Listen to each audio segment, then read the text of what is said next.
Good evening, everybody. My name is Father Fred, and Sorry, I am with. Sorry, I had. It's okay. I was still shift. I should have. Yeah, I'm starting YouTube. Okay. I gotta mute it or whatever after, because it'll start coming back in. Okay, now I'm gonna mute, and then I'm gonna start the webinar, and then it's all yours. Thanks. Sorry. Okay, that's okay.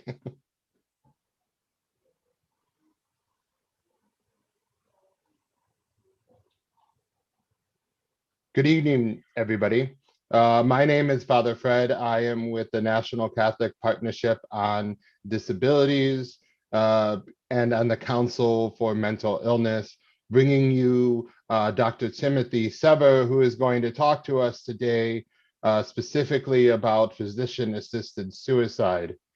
For those of you who don't know, Dr. Timothy Sever is a senior adjunct professor of theology at Loyola University and at Lewis University. So Dr. Sever, thank you so much for coming and joining us and talking to us about this topic. So I will hand it over to you. Thanks for the opportunity, Father Fred.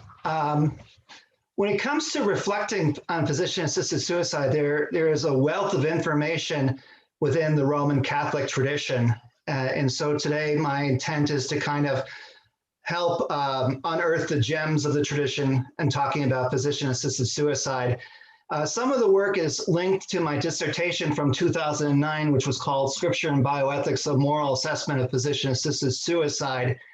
But in the course of the evening, I will kind of go over traditional understandings of life, suicide, euthanasia, and then go into distinguishing how the Roman Catholic tradition distinguishes legitimate practices for dealing with end-of-life issues, terminal illness, with euthanasia, okay?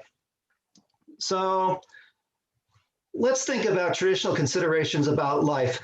There are a number of quotes on this page, and I don't anticipate on reading them aloud or going through them, but they're kind of the source materials for my creation of the takeaway that's at the bottom of the slide.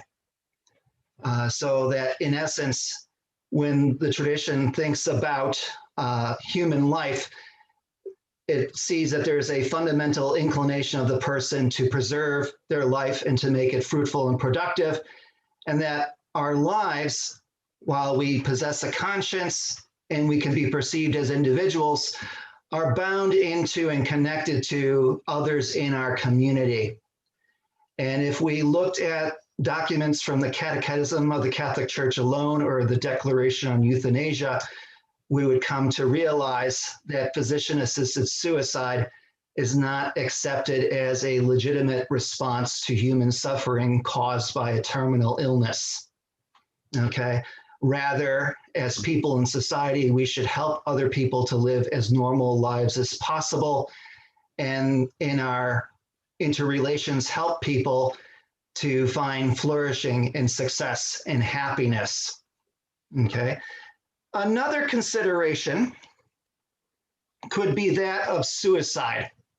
Okay, the Roman Catholic tradition generally views suicide as a human tragedy and would work to find and encourage approaches that are other than physician-assisted suicide, okay?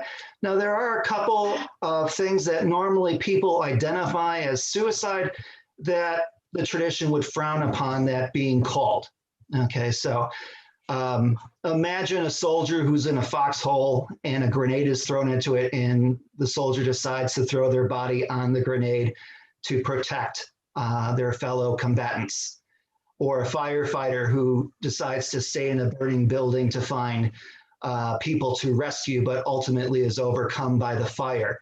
The tradition doesn't see this as a decision to kill oneself, but an opportunity to be of service and to help another human being. The intention is to save life or to protect life, not necessarily to end one's life, okay? And in more recent times, there's been some measure of concern for people that have committed suicide, that oftentimes these are not grounded in intelligible decisions, but rather in despair and anxiety. So in the past, if someone committed suicide, it was seen as being a total affront to God, and people were denied burial in Catholic cemeteries.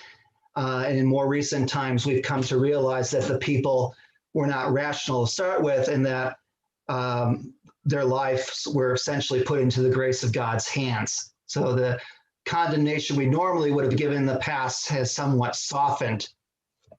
Okay. So this brings us to thoughts about euthanasia in the tradition. Okay, so euthanasia has been defined in the Declaration on Euthanasia as an action or an omission, so something I fail to do, which of in itself or in intention causes death.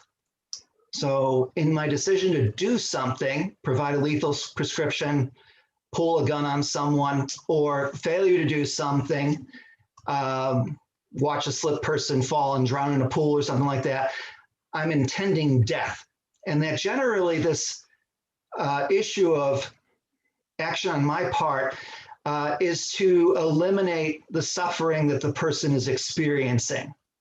So the tradition tends to understand euthanasia as something that I intend the death, I will and fully want the death to occur, and that the end I am seeking is the person's death.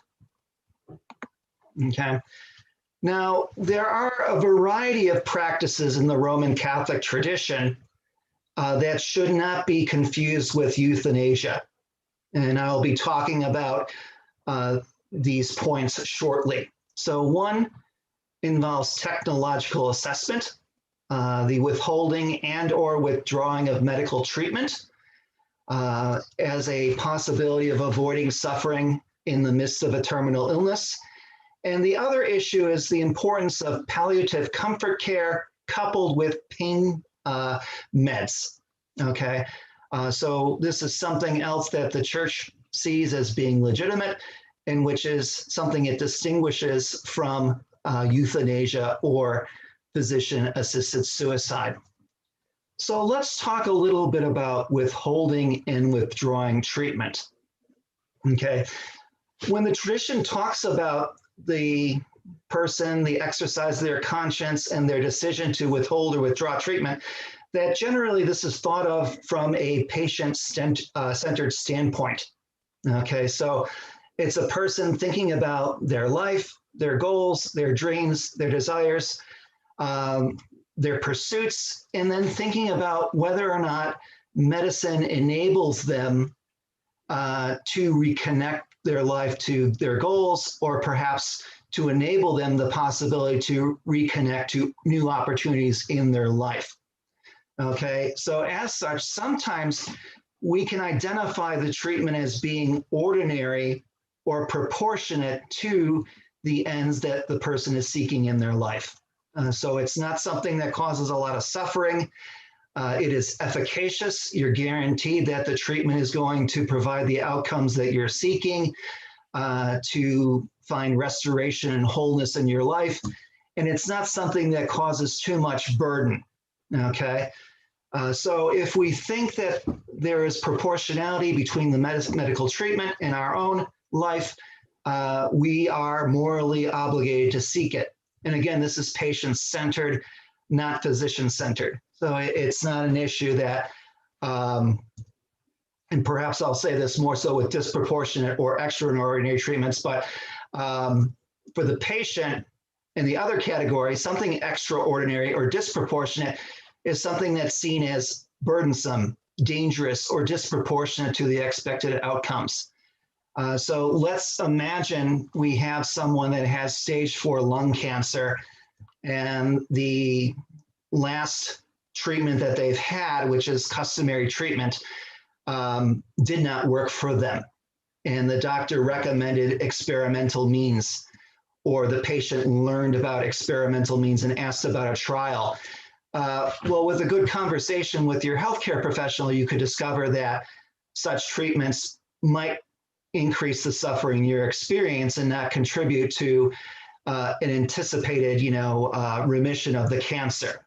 It would cause more pain than more good. Okay, so in this case, I can have a good conversation with the doctor to discern which treatments are helpful and which treatments are futile, okay? And sometimes these conversations might identify that while certain things are ordinary for certain people, in other cases, they may become extraordinary. So let's imagine a person, a male who's 80 years old, and they have been recently diagnosed with prostate cancer, but they also have COPD. Well, it could be the issue that treatment of the prostate cancer could be something that you could withhold because the progression of the cancer would probably be slow and that the person most likely would die from the COPD and you would avoid any extended suffering because of the burdens caused by the prostate cancer treatment.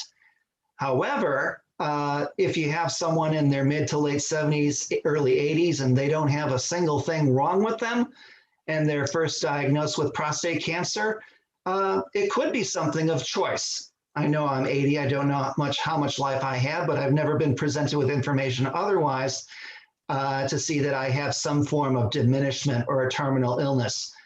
So maybe for that 80-year-old, the decision to partake in, a prostatectomy or radiation therapy could be seen as ordinary and useful to their well-being. Okay, so how does this fit into the considerations of Catholic teachings? Okay, well, we oftentimes have this causal connection. If I withhold from this or I remove that, then I'm necessarily making a decision to end my life. In the view of the Roman Catholic tradition, this is not so much an intent to end one's life, but a recognition of the limits that medical treatments have. It cannot produce the result that I want. It's going to create more suffering for me to experience this therapy or undergo this surgery, or I will have to undergo recovery after the surgery that will further weaken my ability to thrive and flourish. So in many ways, the Roman Catholic tradition sees withholding and withdrawing of treatment as being an acceptance of the human condition. Medicine can only go so far. My life is only so long, and to pursue otherwise would certainly aggravate things. Such teachings have a long-standing tradition. We can go back to the late 15th century, early 16th century, and in the PowerPoint, I identified Domingo Banez, but there are other scholars, Domingo Soto, De Lugo, De Vittoria, that write about patient situations and the receipt of medical care.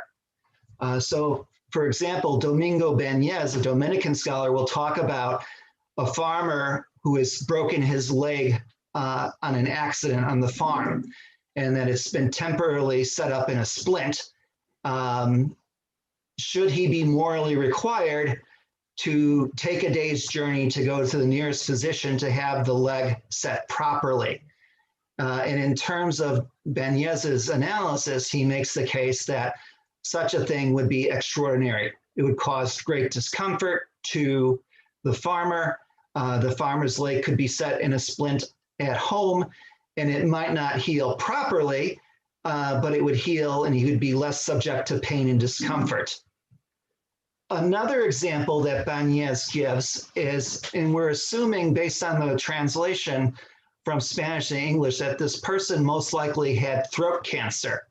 And so the question asked to Banez is whether or not one is morally obligated to feed chicken soup to someone who we presume has throat cancer. And Banez makes the determination that while eating nutrition is good, it would certainly cause much discomfort and harm to the person. And that perhaps we should look for better ways to bring comfort and care to the person than to be pouring chicken soup down their throat. Okay, so withholding and withdrawing. A lot of people want to make the connection that it's the same as physician-assisted suicide, that it brings about death, but it's not. And I'll talk a little bit more about this shortly. The other alternative that we can put on the table for terminally ill patients is palliative care. That at a certain point, when treatments are not going to offer us any benefit, that we can at least focus on removing and making the patient more comfortable, more at ease, okay?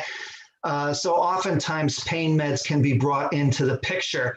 And the tradition's perspective has always been that the amount of pain meds given should be proportionate to the amount of pain that a patient is experiencing, even if it depresses the person's respiration, even if it causes consciousness, because the intent is to focus on the pain experienced.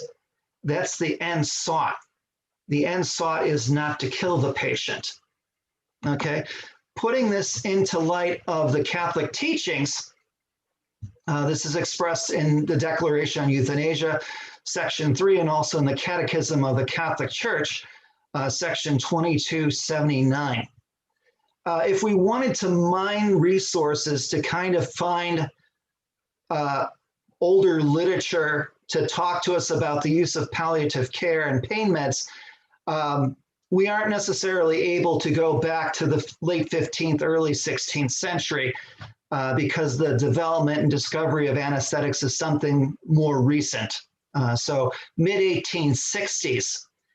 And initially when either anesthetics were discovered, it was thought about we can make surgery easier, we can provide this to women that are bearing children, and then considerations spread over into the area about whether you could use this to not necessarily end a life, but help palliate someone who is experiencing terminal days, let me walk the back, terminal illness, so to palliate. Okay, so if we wanted to look at documents, we probably could find, or you would be able to find, an address that Pope Pius had given to a medical society of anesthesiologists in Italy in 1957. And he talks about the fact that if someone wanted to refuse pain medicine, that's a matter of their own liberty. If they saw value in experiencing suffering and identifying with Christ, that's up to them. But if someone wanted to experience relief, there's no obligation to experience suffering that has no meaning. The Pope also talks about the issue of pain medication sometimes causing a person to drift into unconsciousness. And similarly, no one, the Pope indicates, is obligated to remain conscious. It must be an issue of individual liberty. Okay, so maybe there's something about that person where they want to be conscious for a particular moment.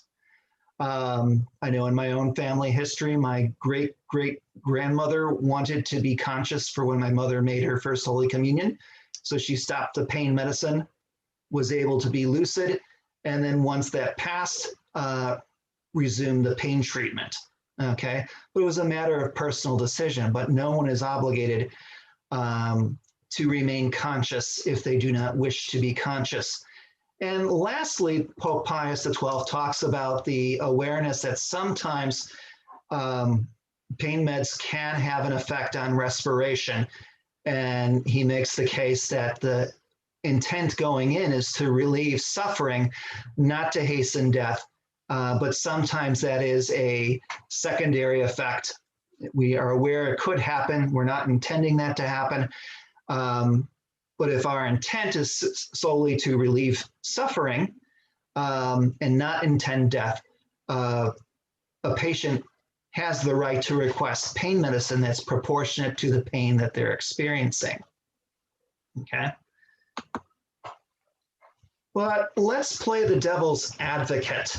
Okay, so ever since the late 1960s, when medicine took, kind of a real leap in technology and what it could do in preserving human life, you've always had people here and there that have stood up to be advocates for physician-assisted suicide or euthanasia, really capture the imagination of the population.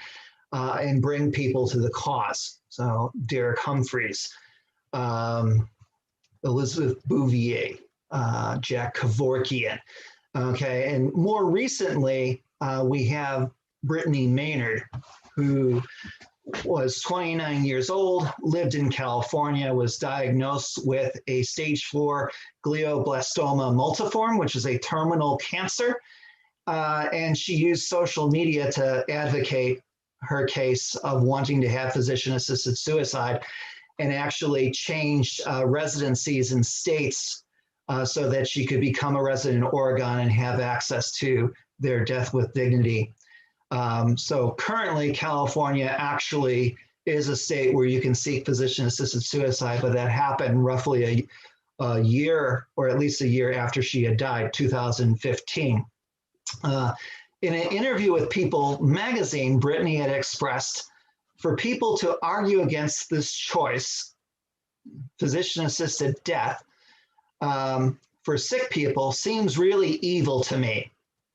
To try to mix up suicide with that, i.e. physician-assisted suicide, seems really unfair because there's not really a single part of me that wants to die, but I am dying. Okay, so how does Brittany measure up with the Roman Catholic tradition? Would it be unfair for us to mix up Oregon's death with dignity with the practice of suicide? Can you make the case that the two are different? Can you make the case that it would be evil to indicate that physician-assisted death is as problematic as suicide? And certainly in the legal history of the United States, we've seen opportunities where such arguments were made, such as in 1997 with U.S. Supreme Court cases that addressed the issue of physician-assisted suicide, particularly Quill versus Vacco, making the case that there is no difference between withholding, withdrawing treatment and adequate pain medicine and physician-assisted suicide. And to say that physician-assisted suicide is a problem is unfair to terminally ill populations. Okay, so let's look about this a little more deeply. Okay, if we go back to our core definition, euthanasia is specifically defined as an action or an omission which of itself or by intention causes death in order that all suffering may be in this way eliminated. Euthanasia is understood with regard to the intention of the will and the methods used. I'm going to make the argument, and traditional Roman Catholicism would agree with me, that Maynard's use of physician-assisted suicide fits in with the tradition's understanding of euthanasia. So despite Maynard's observation that there's not a single part of me that wants to die, but nonetheless I am dying, the consideration here is what causes the death is an intent to use a lethal prescription to end her life so that all forms of suffering may be eliminated alongside with it. Okay, so let's look at this from the standpoint of a diagram of moral action. Okay, in Western civilization, we consider the thoughts of Aristotle, the philosopher in ancient Greece, or Thomas Aquinas in the medieval period, High Middle Ages. Human beings are rational, purposeful thinkers. We do things for a reason. We think things through. We rationalize why we want to do them. And maybe at some point, things become habit, and we don't give the mental exercises to it that we would have in the past. But at some point, there was thought going on why this is good or appropriate for me to do. Okay.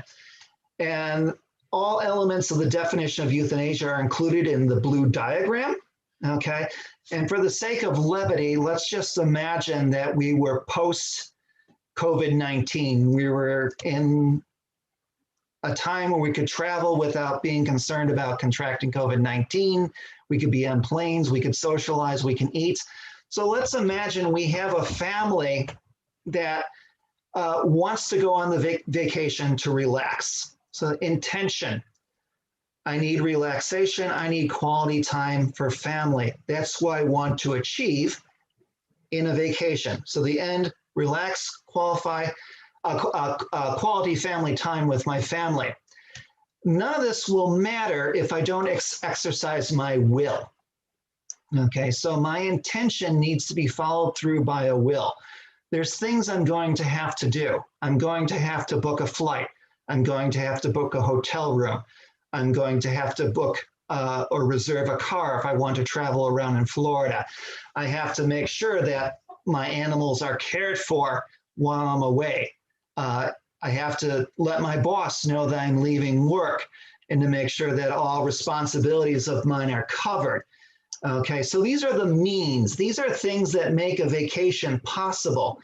And if I don't follow through with the will, I'm merely engaging in wishful thinking. I'd like to go on vacation, but it's not met by action. Okay, so you need to act in order to experience the end of going on a vacation. Now, what happens is that there's certain ends, there's certain consequences that occur by going on vacation. Maybe I could have foreseen some of them. Maybe some of those catch me by surprise. So maybe in my planning, I budget a vacation. I think I pay, but I spend more money than I did with my family down in Florida. Okay, so it might be something that happens. I didn't expect it happening. I thought I was good enough with crunching numbers, but I was mistaken. Maybe it's the case that weather is fine when I go down there, and then there's a dramatic change in weather, and then the remaining 3 days of the vacation, I'm stormed out. Did I foresee that happening? Well, I know it rains in Florida, and sometimes there's hurricanes, but it didn't seem like the weather patterns were going to develop that way. But it's a consequence. I didn't intend that to happen, but it happened. Maybe I go all the way to Florida, and when I'm at one of the Florida cafes in the parks, I discover at the table next over people that live 2 blocks away from me that I didn't know before. I didn't foresee this being such a small world, but we strike a conversation and I make friends. Okay, we can take the same diagram and think about it in terms of the Roman Catholic tradition and also from the standpoint of physician-assisted suicide. So let's think of someone that has stage 4 lung cancer. Okay, they are suffering, they have back pain, and the end they want is to experience a relief from some of the suffering. Okay, now how can that be done? Okay, maybe that lung cancer is conjoined with pneumonia. Okay, treatment of pneumonia in a normal, healthy person normally is ordinary. Okay, but in the context of stage 4 lung cancer, treatment of the pneumonia could be seen as extraordinary and continuing suffering. So maybe the person decides to withhold treatment of the pneumonia. Maybe the person in consultation with the doctor talks about the importance of changing gears and focusing on hospice care. Okay, so withholding antibiotics, transitioning to hospice care are the means for experiencing the end of relief of suffering. Okay, now it could be the consequence of which could be death. Okay, so if I decide the treatments aren't helping, they're burdensome, I want to go in hospice, the doctor agrees with me, there could be an acceleration of death with that, or with the pain meds being used proportionate to what I'm experiencing. But at the end of the day, my intent was to relieve suffering, not to cause my death. Okay, if we flip the lens to physician-assisted suicide, or maybe euthanasia in Holland, you have the intention, I intend to kill myself, and I exercise my will by filling the lethal prescription that has been given to me in Oregon or California or wherever the state is that I'm living in that observes the legitimacy of physician-assisted suicide. And I move myself to take that lethal pill or lethal cocktail. The end is death, the consequences of which I am relieved from suffering.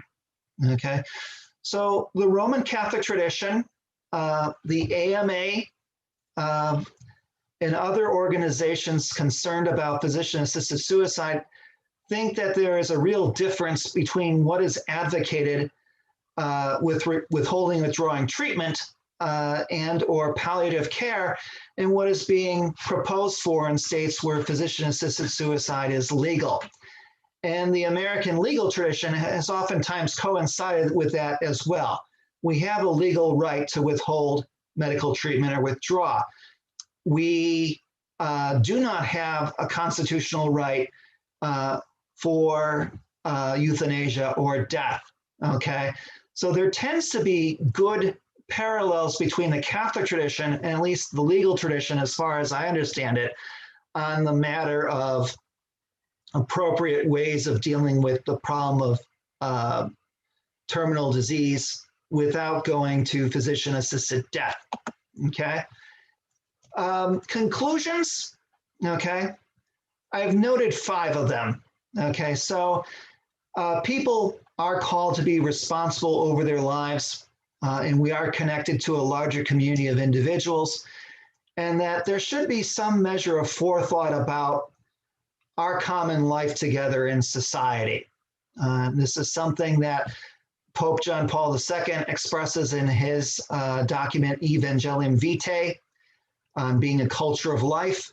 And it's something that's sorely missed for cases of physician-assisted suicide that have occurred, where you see people, they could have had support and they didn't have it. They were isolated, they were lonely, they had depression, they had co-psychiatric issues affecting their mental well-being, okay? So how can we be a culture of life, okay? What euthanasia is, definition I've hammered over and over again, an action or an omission which itself causes death in order that all suffering can be eliminated. And the third and fourth box or bullet kind of addresses what we just went over in terms of diagramming moral actions, that the various means that are endorsed by the Roman Catholic tradition, that the AMA tends to like, that the American judicial system has no problem with whatsoever, at least what's gone through the level of the Supreme Court, makes the idea that, you know, there is nothing wrong with withholding or withdrawing treatment. You have a constitutionally protected right to withhold or withdraw treatment that you see as burdensome, okay? And that you're seeking relief, not ending your life. And that when the idea of ending life comes in equation, it becomes a concern for society. Pro-physician-assisted suicide groups would like to say, well, if you have a terminal illness, what kind of interest does society have in you? But you open a can of worms for people that are disempowered in society because of gender, because of socioeconomic status, because of lack of opportunities in life, so on and so forth. And the idea of physician-assisted suicide really pushes for my life is not worthy, I intend death.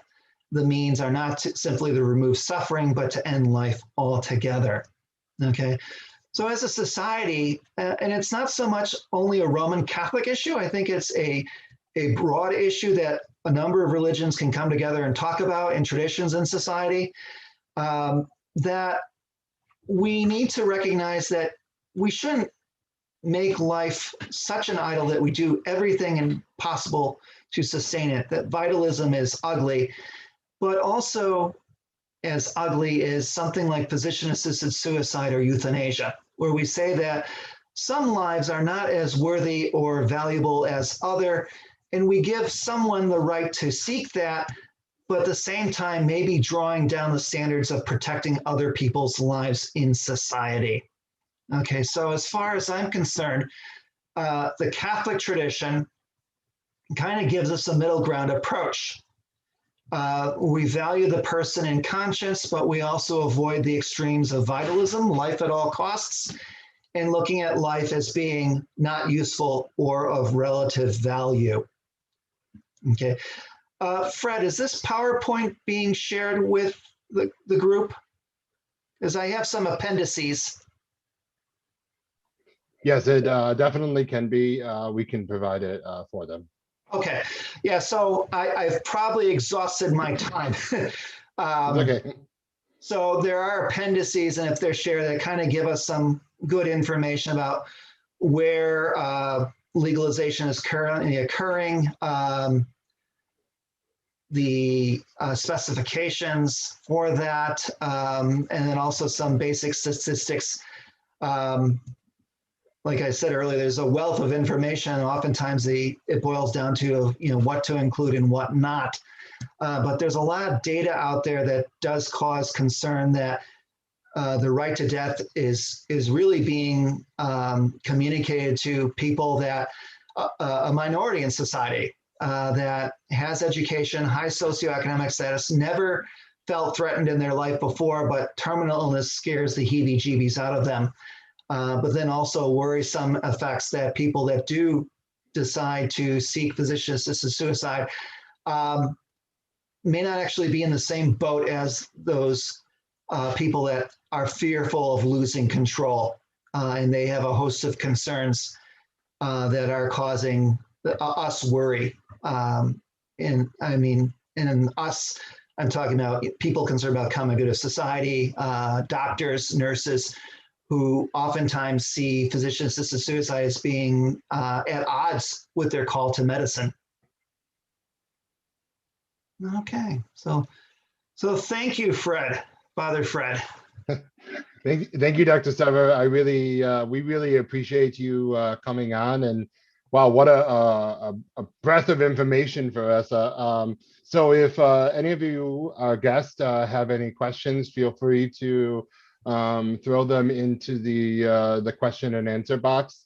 And I actually have a couple questions. I think one of the challenges, I think, with a lot of people, and I appreciate that you specifically talked about the intent of the person, right? The person who is sick, the person who is has reached a terminal illness. But I think sometimes what happens is you get these very enthusiastic doctors, you get these enthusiastic family members who say, no, grandma, hold on, we can, you can survive this, you're strong. And there's pressure from both the physicians and from the family to say, no, let's not go into palliative care yet. Let's hold on a little bit longer. I think it speaks to the quality versus quantity, right? Right. And so can you speak a little bit more on that, and like how can one from a Catholic perspective and from a Catholic faith really fight for the right to say, I think it's time for me to stop? Yeah. So I think I could talk about that from two perspective points. So one from the perspective point of people that see medicine as a vocation in their life, and then the other being from the perspective of the patient. And I think in the big scheme of things, when I look at contemporary medicine, we are so excited about the razzle dazzle of things that can be done. We like the restorative aspect of it. If someone was unfortunately in an accident and they have surgery and, you kind of put them back together again, or curative. So there's some sort of disease etiology that at work, and we're able to eliminate that or ameliorate the problem so they have productive lives. So I think part of the issue is kind of really selling the idea of palliative care as being not simply last resort, but something that is a part of medicine. It's not a failure. Okay, I think healthcare professionals feel a lot better when they're restoring or ameliorating or curing. And it's kind of a sting, I failed. But very much to see palliative care as being every much a part of medicine, if not more, because in the big scheme of things, human existence is finite. And there is going to be that issue at some point where there's an ethicist whose name is Daniel Callahan, and he makes the case that at some point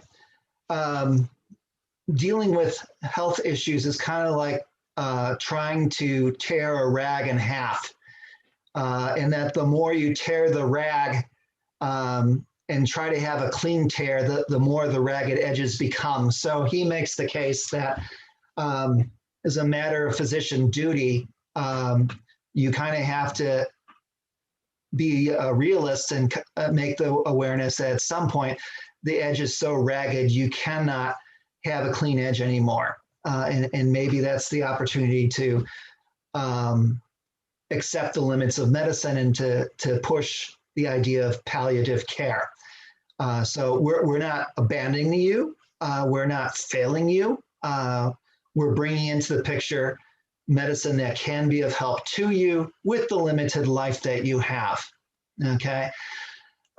If we shift the focus to the patient side of the equation, I think oftentimes it would be good to maybe have a sit-down meeting with the patient that is experiencing the terminal illness firsthand, their significant others, and maybe, you know, the healthcare professional, or if you want to turn it into a healthcare ethics consult, to kind of talk about the issues of, I know you have hopes, and no one wants to face the idea that the end is near, but in the big scheme of things, oftentimes when we kind of start to enter in this alleyway, it's a dead alley, and we encounter the problem of what we call in ethics medical futility.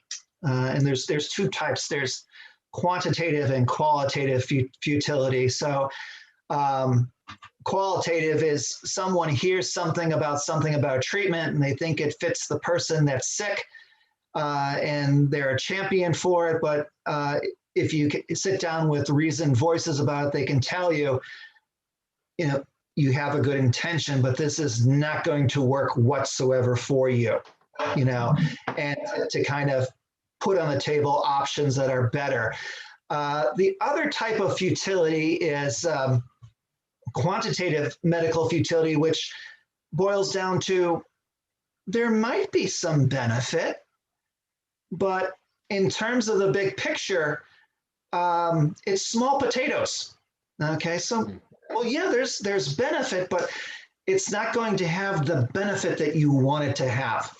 So this is one of those situations on being able to have open, honest conversations about the patient, what they're experiencing. And I know previously in our history in the United States, when President Obama was in office, there was talk about making such consultations something that's payable, okay, under Obamacare, and it was quickly shut down as being death panels.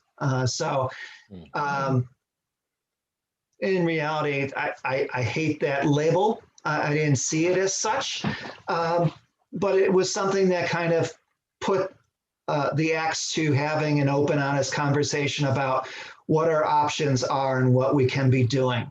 Okay. And so it's something discursive.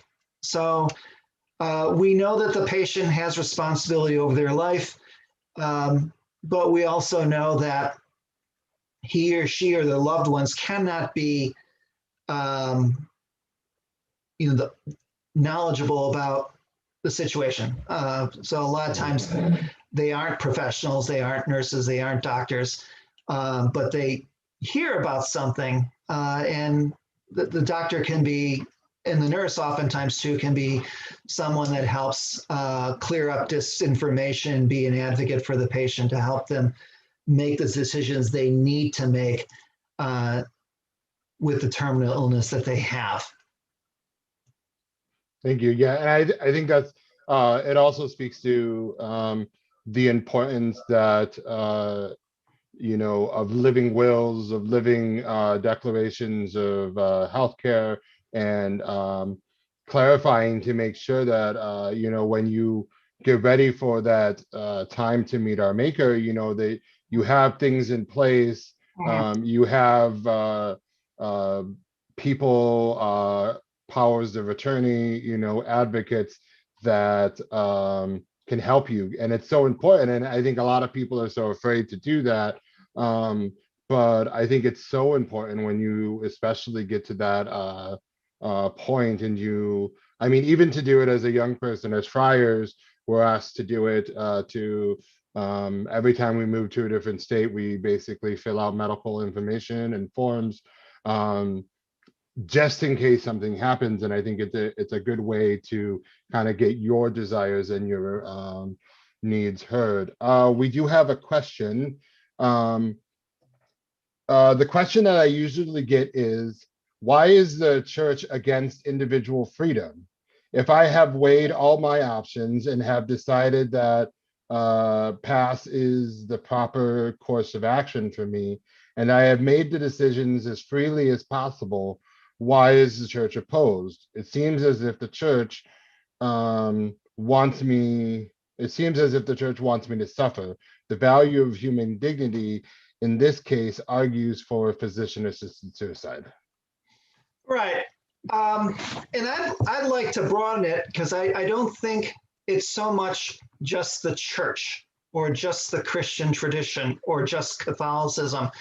And I think it oftentimes gets represented that way in common discussions and discourses. And one of the anxieties that I've come across with, and I don't remember specifically the name of the journal article, but it was put out by the Journal of the American Medical Association, I want to say 2016.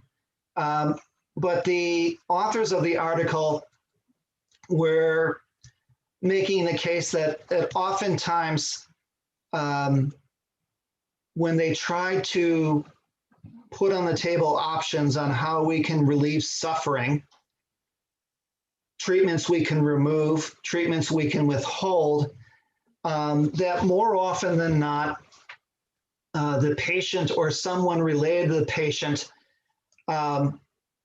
would impress upon the patient to make the decision to forego treatment that would actually help the condition that they were in, or suggest treatments that, if anything, would aggravate the patient's condition more than if they did not have it in the first place. And part of the issue is we need to reestablish trust in our healthcare professionals in the United States. It's something that has been severely challenged since the mid-1960s through the 70s and early 80s, and rightfully so in such cases. So I think with the advent of post-World War II technologies on extending life with respirators and whatnot and feeding tubes, that there was a period of medical vitalism, and the reaction by patients was for patient rights, respect of autonomy, so on and so forth, to the point that we have turned the profession into a technical service. I don't care about your knowledge of medicine. I want this done. Do it for me. And so I don't think it's purely a Roman Catholic problem. It's an issue of, I think, coupled with intellect and fear. So we get ourselves in a position where we kind of rationalize that something has to be done, and this is the option that protects me. And the option that protects me is because I'm fearful of what's to come. I haven't been down this road before, or I observed other people be down this road before, and I don't want what happened to them happen to me. So a program like Oregon or Washington State or any other states that have physician-assisted suicide tends to be something that I can use as I hate the metaphor. I wish I had a better one at this point in time, but kind of like a security blanket, as it were. Okay. Washington State and Oregon publish each year data on the program. How many people requested prescriptions for physician-assisted suicide? How many people actually went through with it? And there are a good number of people that, I don't want to say good number of people, it fluctuates from year to year, but there are people that choose not to use the prescription, okay? And from what I understand from nurses in hospice care is that oftentimes their perception of what hospice would be like didn't mesh with the reality of what they thought it was. So they had the script for physician-assisted suicide, but they didn't use it in the end, okay? Well, of course, there are people that do go through, but from a standpoint, you know, of thinking about society, and more often than not, we look at states that legalize it, tends to be more so Westerner states than you know, the heartland or East Coast, although there are occasions where this happens. But oftentimes this kind of seems to spread with the idea of manifest destiny and raw individualism. I have a strong sense of self. I see myself as different from other people. I have to rely on myself. And when something like terminal illness comes as a picture, I'm scared silly. And I don't want to be in a position of losing out. And I think in the big scheme of things, we also don't want to put hospice care in the perspective of being pointless, useless care, okay? From nurses and social workers I've talked to it, it's very tough, it's very hard, but they've seen it as being very helpful in a person closing out their life, okay? And part of the issue with the Roman Catholic tradition is thinking about freedom too. And sometimes we talk about there being two types or kinds of freedom. Okay, so there's freedom of indifference and freedom for excellence. Okay, so, and if you like the scripture and you like St. Paul in the New Testament, he's definitely a good example of freedom for excellence. But the tradition kind of advocates that the idea of freedom is not simply doing anything I want, when I want, how I want, but necessarily a deep reflection on what is of utmost necessity to me. And when I can know what's of the most importance to me, then I can start snipping away things that don't matter. Okay, so the prospect of eternal illness, while scary, could be an opportunity for kind of pruning away those things that I thought were important, but I realize there are other things at hand that I need to address. Okay. Probably not appropriate to talk about this at this point in time, but the tradition also is an advocate of something called the ars moriendi, the art of dying, which a number of interpreters have suggested that we need to kind of bring up into kind of weave back into the fabric of society. So in the big scheme of things, to kind of be examples of recognizing life is finite, being able to accept the limits of life, being able to be in a position of using life to the fullest, even though we have the prospect of terminal disease and death. And we don't need to go to death screaming and yelling. I think that we can deal with pain meds, and we can deal with withholding and withdrawing treatment and providing support to people in their darkest hour. Thank you, Dr. Sever. And we're actually out of time, so thank you so much for joining us tonight, and we thank all of those who have joined us on this live session and all those who will be watching on YouTube later. I want to let you know that National Catholic Partnership on Disability, along with Council on Mental Illness, will be continuing this series We're going to be talking about severe mental illness and specifically broadening our topics outside of suicide and talking about more mental illness. And so next